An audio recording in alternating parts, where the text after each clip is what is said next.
అమరావతి మనందరికి ఒక చిరునామా, ఒక ప్రజా రాజధానిగా 5 కోట్ల ప్రజానీకానికి ఒక దశ దిశ నిర్దేశించే రాజధానిగా, మన పిల్లల భవిష్యత్తును తీర్చిదిద్దే రాజధానిగా, ఎవరైనా ఏదైనా చిన్న పనులు చేసుకోవాలంటే ఏ చెన్నైకో బెంగళూరుకో హైదరాబాదుకో పాసి పనులు కూడా పోకుండా గర్వంగా నాకు ఒక రాజధాని ఉంది, ఇక్కడ పని చేసుకోగలుగుతానని చెప్పడానికి నిర్మాణం చేపట్టినటువంటి రాజధాని ఇది.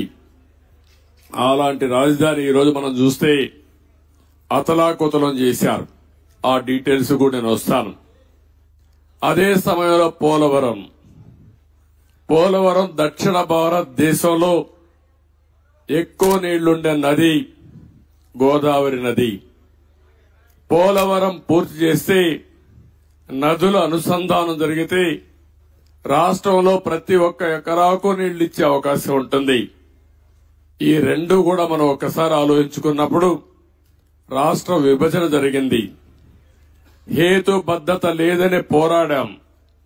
అన్యాయం జరిగిందని అందరం కూడా గట్టిగా నిలదీసే పరిస్థితికి వచ్చాం.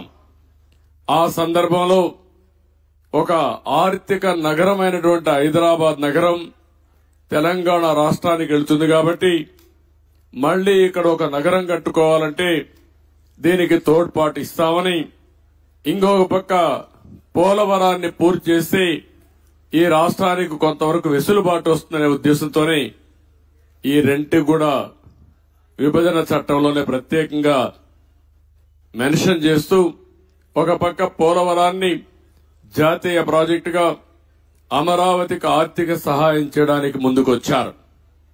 అయితే ఈరోజు మనం చూస్తా ఉంటే రెండు కూడా ఈరోజు రాష్ట్రంలో ఉండే 5 కోట్ల ప్రజలను ఓటే నేను కోరుతున్నా. ఈరోజు ఏదైతే మాకు ఓట్లు వేశారు ఇది ఒక హిస్టారికల్ విక్టరీ. చరిత్రలో నేను 45 సంవత్సరాలుగా చూశాను కానీ ఆంధ్రప్రదేశ్ రాష్ట్రం ఏర్పడిన తర్వాత భారతదేశ చరిత్రలో కూడా ఇంత పెద్ద విక్టరీ ఎప్పుడూ రాలేదు. ఒక్క మాటలో చెప్పాలంటే వన్ సైడెడ్ గా ఇలాంటి ముఖ్యమంత్రి పనికి రాడు, ఇతను అవసరం లేదని తీర్పిచ్చి బ్రహ్మాండంగా ప్రజలు ముందుకొచ్చారు. 95,000 మెజారిటీ ఒక నియోజకవర్గంలో 11 సీట్లు కూడా రాలా వీళ్లకు. అంటే దీన్ని బట్టి అర్థమవుతుంది ప్రజలు ఎంత వ్యతిరేకంగా ఉన్నారో. దుష్ట పరిపాలన అనడానికి దీనికంటే వేరే తార్కాణం అవసరం లేదు. కానీ మమ్మల్ని గెలిపించారు. అంతటితోనే రాష్ట్రంలో ఉండే ప్రజల యొక్క బాధ్యత అయిపోలేదు. ఆ విషయం నేను గుర్తు చేయదలుచుకున్నాను. అనునిత్యం మీరు ఆలోచించాల్సిన అవసరం ఉంది. రాజకీయాలకు పనికిరాని వ్యక్తి, ముఖ్యమంత్రికి అర్హత లేని వ్యక్తి ఆ పదవి వస్తే ఏం చేస్తాడో 5 సంవత్సరాలు మనం చూశాం. ఈరోజు పోలవరం గాని అమరావతి గాని వ్యక్తిగత సంపద కాదు. ఏ ఒక్క వ్యక్తికో, ఏ ఒక్క వర్గానికో, ఏ ఒక్క ప్రాంతానికో పరిమితమైంది కాదు. కానీ ఇది ఒక సంపద కేంద్రం.